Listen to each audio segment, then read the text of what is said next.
नमस्कार दोस्तों, स्वागत है आप सभी का एक बार फिर से राजू सर के नाम से इस यूट्यूब चैनल के अंदर एमसीक्यू वीडियो की इस कड़ी के अंदर एक और नया एमसीक्यू वीडियो हम लेके आए हैं।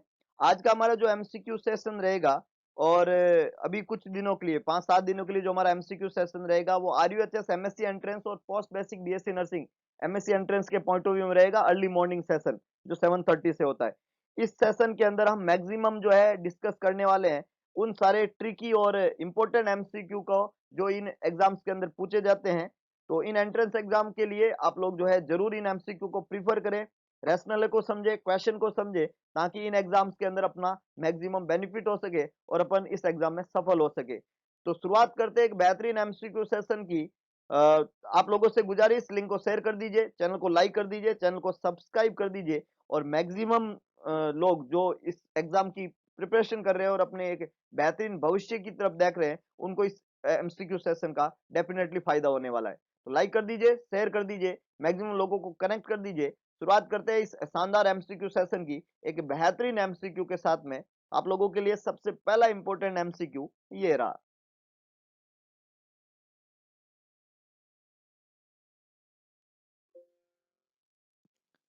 A client is admitted to the labor and delivery unit complaining of vaginal bleeding with very little discomfort. The nurse's first action should be, important question, client जो है वो एडमिट हुआ है लेबर के लिए डिलीवरी यूनिट के अंदर और कंप्लेन कर रहा है वेजाइनल ब्लीडिंग और उसके साथ में थोड़ा सा उसको डिस्कम्फर्ट फील हो रहा है। क्या फर्स्ट एक्शन रहेगा यहाँ पे आपका? Assess the fetal heart tone, check for cervical dilation, check for firmness of the uterus and obtain a detail history. Vaginal bleeding क्या इंडिकेट कर रहा है? फटाफट से अपना जवाब लिखिएगा, बहुत ही इंपॉर्टेंट।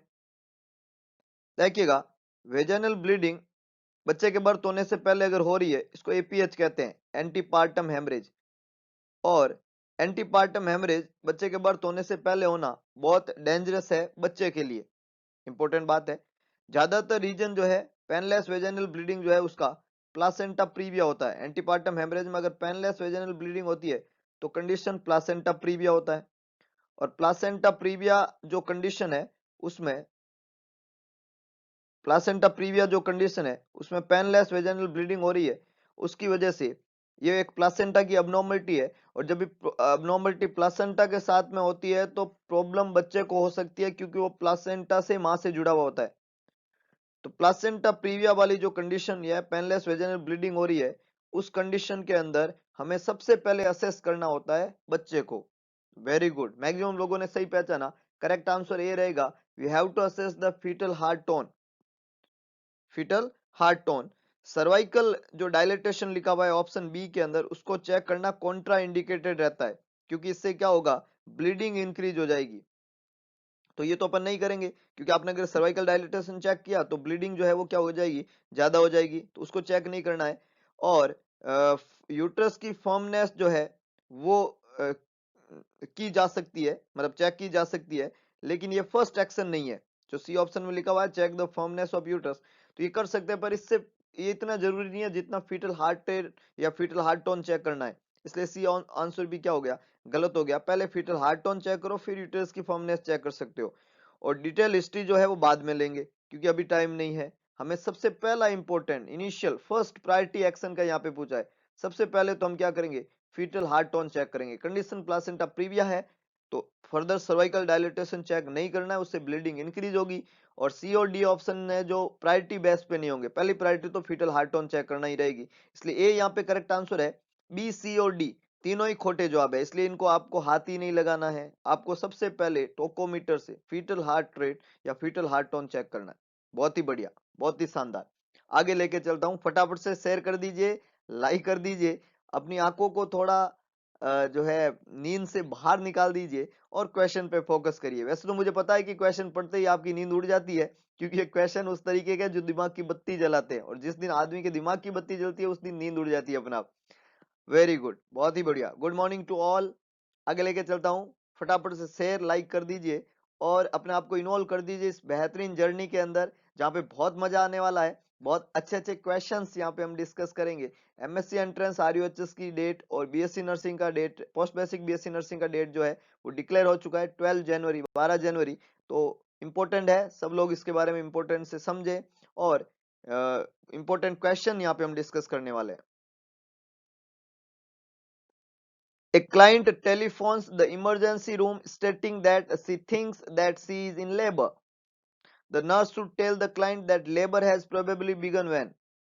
एक क्लाइंट है जिसने इमरजेंसी रूम के अंदर कॉल किया और नर्स को कह रही है कि उसे लग रहा है कि वो लेबर के अंदर है, उसको लेबर पेन स्टार्ट हो गया। तो नर्स कहती है कि लेबर प्रोबेबली बिगन होता है जब तब, क्या होगा, ऐसा क्या साइन है जो लेबर के बिगिन होने का होता है, ये क्वेश्चन पूछना चाहता है। मतलब इनमें से कौन सा लेबर के शुरुआत होने का साइन है जो पेशेंट को एक्सप्लेन किया जाएगा। फर्स्ट है her contraction are 2 minutes apart, 2-2 minute में उसको कॉन्ट्रेक्शन आ रहे हैं। सेकेंड है she has back pain and a bloody discharge, उसको बैक में पेन हो रहा है या ब्लडी डिस्चार्ज हो रहा है। तीसरा है she experience abdominal pain and frequent urination, उसको एब्डोमन में पेन हो रहा है और बार बार यूरिनेशन हो रहा है। और लास्ट है her contractions are 5 minutes apart, हर 5 मिनट में उसको कॉन्ट्रेक्शन आ रहे हैं।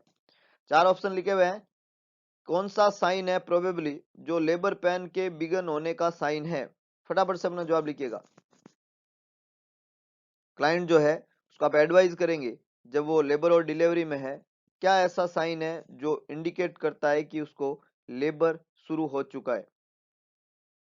2 मिनट ए पार्ट से कॉन्ट्रेक्शन, बैक पेन और ब्लडी डिस्चार्ज, एब्डोमिनल पेन और फ्रीक्वेंट यूरिनेशन और contraction are 5 minutes apart. Very good, very good, कुछ लोगों ने ठीक से जवाब दिया है। डी यहाँ पे बिल्कुल करेक्ट आंसर है, डी यहाँ पे करेक्ट आंसर है। उसके कॉन्ट्रेक्शन जो है हर 5 मिनट के अंदर आ रहे हैं और हर 5 मिनट में जो कॉन्ट्रेक्शन आ रहे हैं वो कॉन्स्टेंटली आ रहे हैं, लगातार आ रहे हैं, हर 5-5 मिनट में कंसिस्टेंटली उसको कॉन्ट्रेक्शन आ रहे हैं। तो ये लेबर का साइन है और उसको तुरंत हॉस्पिटल में रिपोर्ट करना होता है ना, उस पेशेंट को, क्योंकि ये लेबर का साइन है सारा का सारा। आंसर ए जो लिखा हुआ है वो इनकरेक्ट है, क्योंकि उसको इतना वेट नहीं करना होता है कि कॉन्ट्रेक्शन हर 2 मिनट में आने लग जाए। मतलब जब उसको हर 5 मिनट में कॉन्ट्रेक्शन आ रहे हैं तभी उसको तुरंत जो है हॉस्पिटल में जो है तुरंत इन्फॉर्म कर देना होता है। अगर कॉन्ट्रेक्शन 2-2 मिनट में आ रहा है, ये काफी लेट हो चुका है, मतलब इतना देरी नहीं करना होता है, तो ये खोटा जवाब है। ऑप्शन बी जो है उसके अंदर लिखा हुआ है कि उसको बैक पेन और ब्लडी डिस्चार्ज हो रहे हैं, तो इतना वेट बिल्कुल भी नहीं करना है कि उसको ब्लडी डिस्चार्ज तक होने लग जाए, क्योंकि लेबर पेन की शुरुआत जो होती है वो कॉन्ट्रेक्शन के बीच में इंटरवल जो होता है वो ज्यादा होता है। जैसे 5-5 मिनट में कॉन्ट्रेक्शन आ रहा है, फिर 2-2 मिनट में आएंगे, ब्लडी डिस्चार्ज भी होगा। तो 2-2 मिनट के कॉन्ट्रेक्शन और ब्लडी डिस्चार्ज जो है वो बहुत लेट होते हैं, इतनी देर तक उसको वेट नहीं करना होता है। और 5-5 मिनट में कॉन्ट्रेक्शन आ रहे हैं तो हॉस्पिटल में तुरंत रिपोर्ट कर देवे, है कि नहीं। और सी में लिखा हुआ है कि वो एब्डोमिनल पेन और फ्रीक्वेंट यूरिनेशन जो है उसको एक्सपीरियंसिंग कर रहा है, तो ये बहुत ही अबनॉर्मल से आंसर है। मतलब एब्डोमिनल पेन और फ्रीक्वेंट यूरिनेशन जो है वो लेबर के साइन ही नहीं है, तो ये खोटा जवाब है। तो ए, बी और सी तीनों ही खोटे जवाब है। डी यहाँ पे बिल्कुल करेक्ट आंसर है। हर 5 मिनट में जब उसको कॉन्ट्रेक्शन आ रहा है तो उसको तुरंत इन्फॉर्म करना होता है। वेरी गुड, बहुत ही अच्छे, बहुत ही शानदार। आगे लेके चलता हूँ, next. Glycosuria occurs when the venous blood glucose exceed. Glycosuria, glycosuria का मतलब होता है glucose in urine, glucose in urine. किसी भी इंडिविजुअल, किसी भी पर्सन के यूरिन में ग्लूकोज की प्रेजेंस होना क्या कहलाता है, ग्लाइकोसूरिया। सवाल ने पूछा है ग्लाइकोसूरिया होता है तब जब वीनस ब्लड जो है कितने से ज्यादा हो जाए, एक्सिड कितने से ज्यादा, 140 150 mg पर डीएल, 150 160 mg पर डीएल, 160 170 mg पर डीएल या 170 180 mg पर डीएल। कितने से ज्यादा वीनस ब्लड ग्लूकोज होने पे ग्लाइकोसूरिया कहलाता है। बहुत अच्छे, बहुत अच्छे। ये जितने भी लोगों ने जवाब दिया है मैक्सिमम लोगों ने डी आंसर दिया है, ये खोटा जवाब है। डी खोटा जवाब है। ग्लूकोज इन यूरिन की प्रेजेंसी नॉर्मली होती है 160 टू 180 mg पर डीएल, है ना। जब ब्लड में ग्लूकोज का लेवल 160 से 180 हो जाए तब ग्लूकोज यूरिन में प्रेजेंट होने लग जाता है। अब दो ऑप्शन है, देखिएगा ए और बी तो नहीं बनेगा, ये हमें पता चल गया। 160 और 180 ये है, 160 टू 180 ये रीडिंग है। तो 160 टू 170 और 170 टू 180 कंफ्यूजिंग चीज है। हमें हमेशा लगता है 180, यही हम दिमाग में रखते हैं, जबकि रीडिंग क्या है 160 टू 180। तो जैसे ही पेशेंट के में ब्लड का ग्लूकोज का लेवल 160 हुआ, 161 हुआ, 162 हुआ, इसका मतलब ये है, तो उसके यूरिन में ग्लूकोज प्रेजेंट होना शुरू हो जाएगा। और किसी को 170 तक पहुंचते पहुंचते और किसी को 180 तक पहुंचते पहुंचते ग्लूकोज प्रेजेंट होता है यूरिन में। इसका मतलब 160 से शुरू होता है और 180 पे पीक है। 80 तो पीक वाली वैल्यू है। तो जो अपने को इस तरीके से दोनों वैल्यू में से चूज करना होगा, तो आपको डेफिनेटली सी चूज करना पड़ेगा, क्योंकि 161 होते ही ग्लूकोज प्रेजेंट हो जाता है यूरिन के अंदर।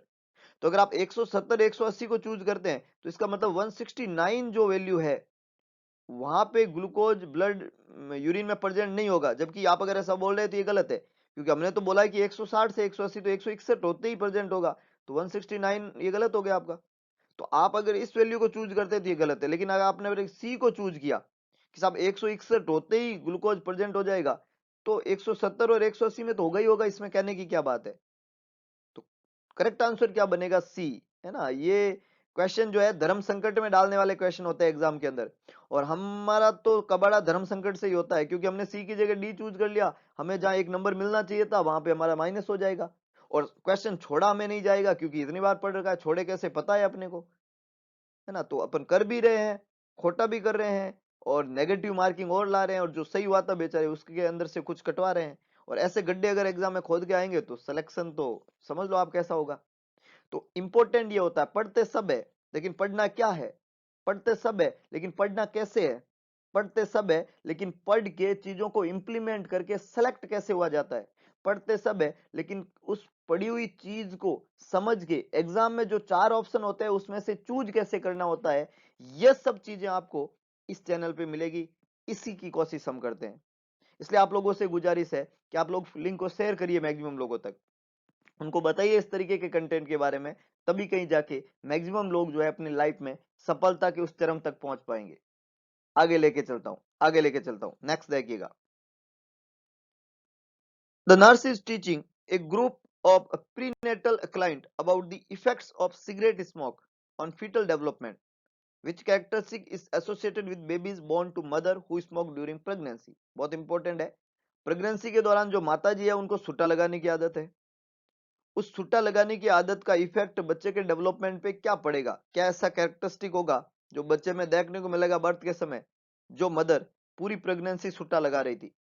तो स्मोक या सुट्टा जो है वो जो मदर ले रही है प्रेगनेंसी के दौरान, वो जो है एक जो मतलब हम कह सकते हैं कि उसका मदर के लेने से, मान लो मदर जो है वो सिगरेट स्मोकर है और उसकी वजह से उसकी बॉडी में हाइपोक्सिया रहेगा, क्रोनिक हाइपोक्सिया करता है स्मोक, है ना।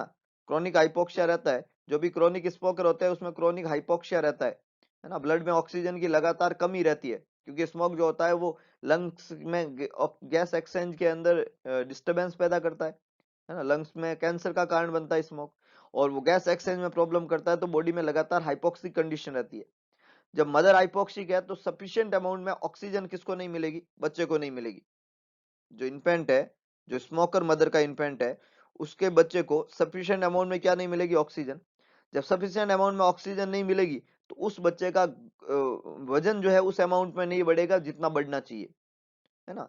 तो ये जो मदर सब्सटेंस एब्यूज की हैबिट रहती है मदर को, स्मोकिंग और अल्कोहल वगैरह, तो जब बच्चे को सफिशिएंट अमाउंट में ऑक्सीजन नहीं मिल रही है तो बच्चे का वजन नहीं बढ़ा, तो बच्चा कैसा पैदा होगा? लो बर्थ वेट बेबी, LBW। ए यहाँ पे बिल्कुल करेक्ट आंसर है, वो बच्चा लो बर्थ वेट वाला पैदा होगा। Infant of mothers who smoke are often of low birth weight baby, याद रखिएगा, लो बर्थ वेट बेबी है कि नहीं है। बी यहाँ पे इनकरेक्ट है, क्योंकि इन्फेंट जो है लार्ज फॉर गैस्ट्रेशनल एज जो होता है वो डायबिटिक मदर के साथ में एसोसिएटेड है, जो कल रात वाले वीडियो लेक्चर में हमने पढ़ा था।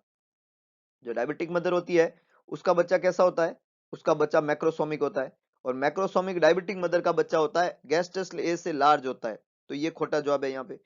प्रीटर्म बर्थ जो है, प्रीटर्म बर्थ जो है, और लिखा हुआ है अप्रोप्रिएट फॉर साइज। तो अगर प्रीटर्म बर्थ यहाँ पे स्मोकिंग के साथ में वैसे तो होता नहीं है, मतलब हो सकता है प्रीटर्म बर्थ तो, लेकिन size according to the gest age appropriate नहीं होगी, उसकी कम होगी। समझ रहे हो बात को? मतलब स्मोकिंग जो मदर कर रही है, एक तो हमने बोला LBW तो होगा, अब स्मोकिंग बर्थ वाला मदर प्रीटर्म बर्थ हो सकता है उस बच्चे का, जो मदर स्मोकर है उसका बच्चा प्रीटर्म पैदा हो सकता है, पर जब वो प्रीटर्म पैदा होगा तो उसका गैस्टेशनल एज के अकॉर्डिंग अप्रोप्रिएट साइज नहीं होगी, वो लो फॉर गैस्टेशनल एज होगा, है ना, अप्रोप्रिएट फॉर गैस्टेशनल एज नहीं होगा। गैस्टेशनल एज से क्या होगा, स्मॉल होगा, लो बोलो या स्मॉल बोलो, स्मॉल लिख दीजिए, नहीं तो आप लार्ज समझ लेंगे इसको, तो स्मॉल फॉर गैस्टेशनल एज होगा, है कि नहीं है।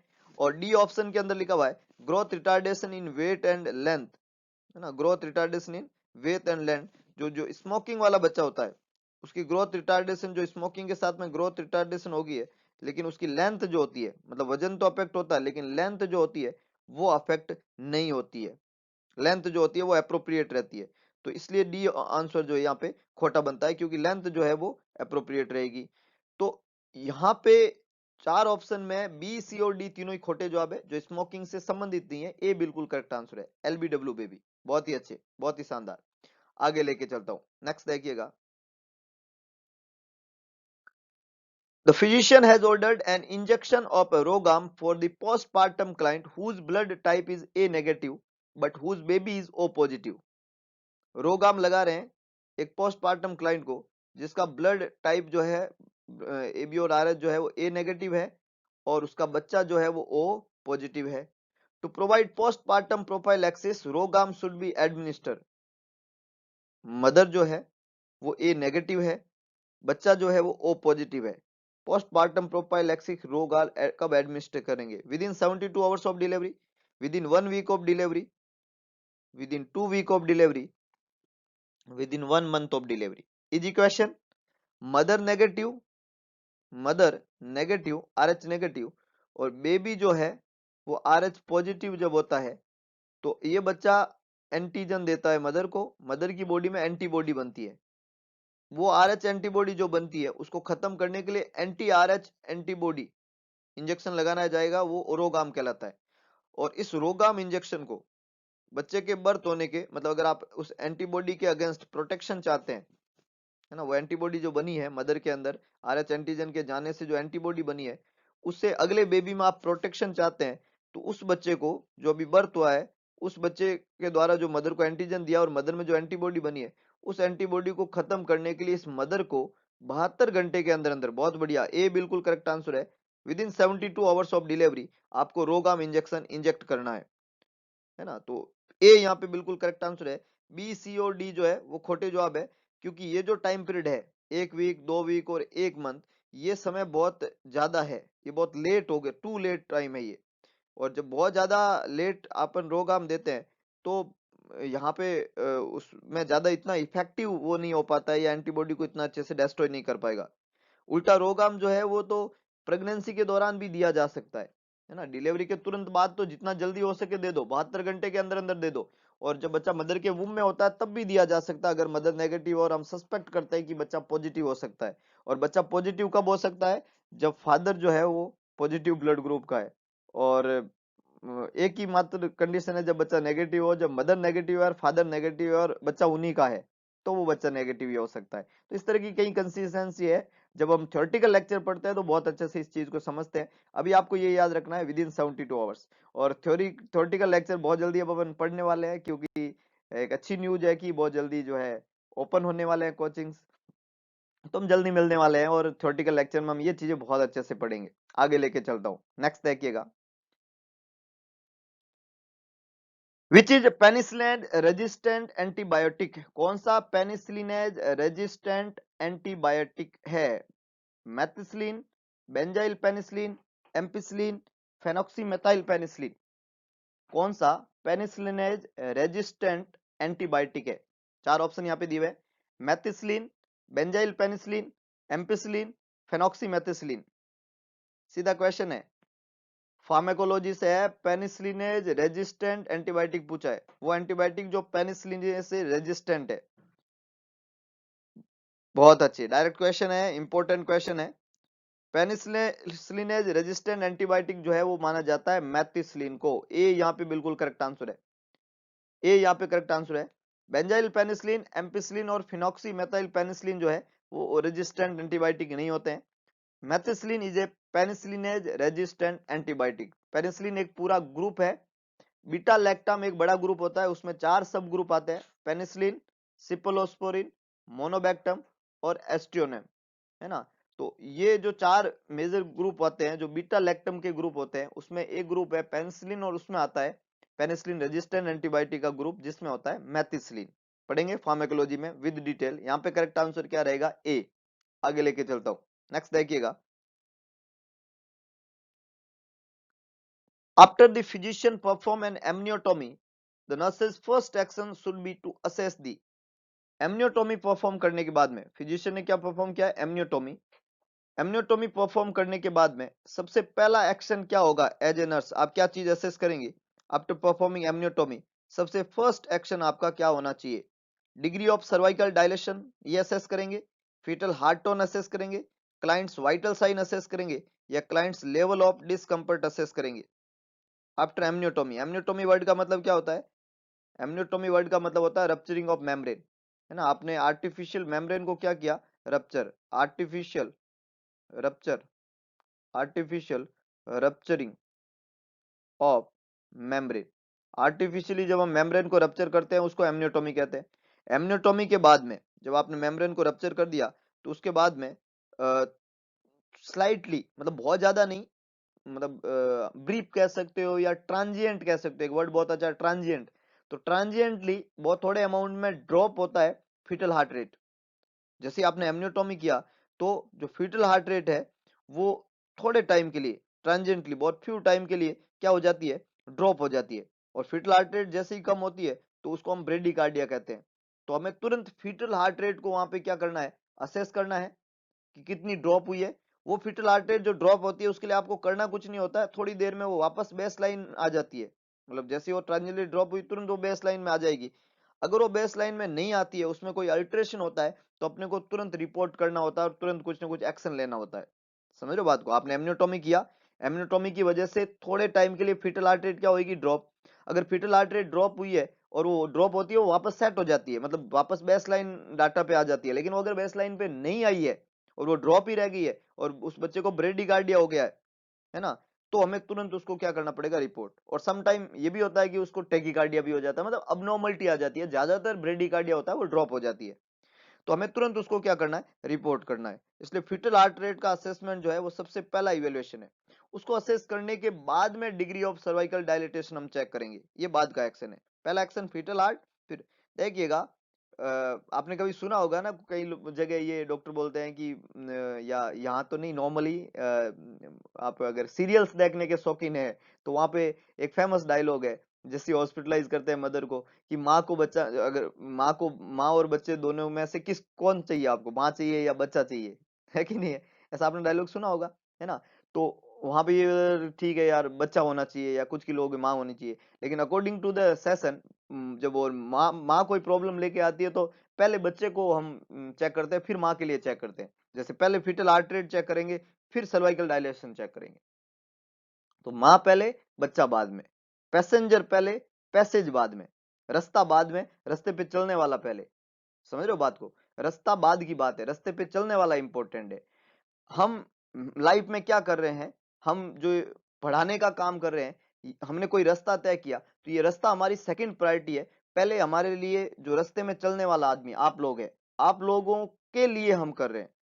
समझ रहे हो? जो भी हमने रास्ता बनाया है उस रास्ते पे चलेगा कौन? आप लोग चलेंगे, क्योंकि उस रास्ते को ऐसा बनाने की कोशिश कर रहे हैं जहां पे आप बड़ी कंफर्टनेस के साथ में चल के अपनी लाइफ में सक्सेस हो सके। क्योंकि हमारे लिए आप पैसेंजर है और हमारे लिए एक पैसेज है, पाथवे है। उस पाथवे पे आप चलना चाहते हैं, हम उस पाथवे पे आपको चलाने की कोशिश कर रहे हैं, लेकिन उस पाथवे को जब हमने बनाया तो उसमें जो चलने वाला है वो हमारी हमें हमेशा इंपॉर्टेंट है ना। तो इसीलिए मैं कहता हूं कि मैक्सिमम लोगों तक अप्रोच करिए, ताकि मेरे जो पैसेंजर है वो बहुत ज्यादा अमाउंट में हो और उनकी मैं अच्छे से केयर कर सकूं। तो फीटल हार्ट टोन हमेशा प्रायोरिटी है यहाँ पे, और डिग्री ऑफ सर्वाइकल डायलेटेशन बाद की बात है, पैसेज बाद की बात है, पैसेंजर इंपॉर्टेंट है। और पैसेंजर की केयर करोगे तो आपकी यात्रा सक्सेसफुल होगी। आप पैसेंजर है, यात्रा लंबी है, जर्नी बहुत लंबी है, लड़ाई बहुत लंबी है, और उस यात्रा में सक्सेस होने के लिए आप जैसे पैसेंजर की नीड बहुत इंपॉर्टेंट है। तो यहाँ पे करेक्ट आंसर क्या रहेगा? बी। और सी और डी यहाँ पे आंसर नहीं बनेंगे, क्योंकि वाइटल साइन का इवेल्युएशन जो है और जो यहाँ पे लिखा हुआ है लेवल ऑफ डिस्कम्फर्ट, ये जो है इतने ज्यादा इंपॉर्टेंट नहीं है। एमनियोटोमी के बाद में, जितने इंपॉर्टेंट फीटल हार्ट टोन है। तो B is the correct one. Very good, बहुत अच्छे। आगे लेके चलता हूं। A client is admitted to the labor and delivery unit. The nurse perform a vaginal exam and determine that the client's cervix is 5 centimeter dilated. Cervical dilatation कितना हो चुका है?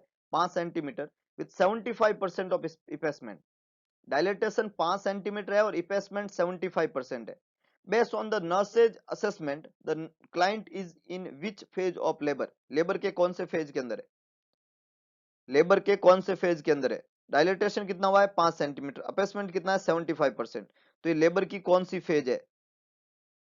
एक्टिव, लेटेंट, ट्रांजिशन और अर्ली, 4 फेज यहाँ पे लिखी हुई है। ये कौन सी फेज के अंदर है? फटाफट से जवाब लिखिएगा। लेटेंट, एक्टिव, लेटेंट और ट्रांजिशन और अर्ली।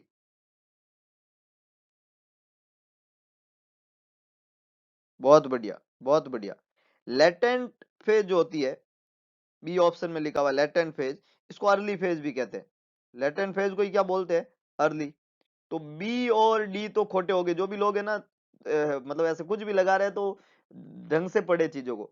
लेटेंट फेज और अर्ली फेज एक ही है, और लेटेंट फेज बी में लिखा हुआ है, अर्ली फेज डी में लिखा हुआ है। ये लेबर की फेज जो होती है वो शुरुआत में होती है जब सर्विक्स 1 to 3 सेंटीमीटर डायलेटेड होता है। हमारे इस क्वेश्चन में सर्विक्स 5 सेंटीमीटर तक हो चुका है, तो बी और डी तो बन ही नहीं सकता। समझ रहे हो बात को? क्योंकि ये जो डाटा है वो किस फेज का है? लेटेंट फेज, उसी को क्या बोलते हैं? Early phase. और ट्रांजिशन फेज जो होती है वो सबसे लास्ट वाली फेज को कहते हैं। ट्रांजिशन वर्ड ही लास्ट के लिए है, देरी के लिए। टी जो है वो लास्ट में आता है, एबीसीडी में भी आप समझ रहे हो। ये तब होता है जब सर्विक्स 8 से 10 सेंटीमीटर डायलेट होता है। समझ रहे हो चीजों को? हाँ, बहुत अच्छे। 5 सेंटीमीटर 75% बोला है। लेटेंट या अर्ली फेज 1 से 3 सेंटीमीटर पे होती है। ट्रांजिशन फेज 8 से 10 सेंटीमीटर पे होती है। तो बी, सी और डी तीनों ही क्या हो चुके हैं? खोटे हो चुके हैं। और जब ये तीन खोटे हैं तो एक ही बचा पीछे, और कोई ऑप्शन ही नहीं है ना। करो या मरो वाला ऑप्शन है, that is a, that is active. और एक्टिव फेज जो होती है वो 4 से 7 सेंटीमीटर के डायलेटेशन पे होती है।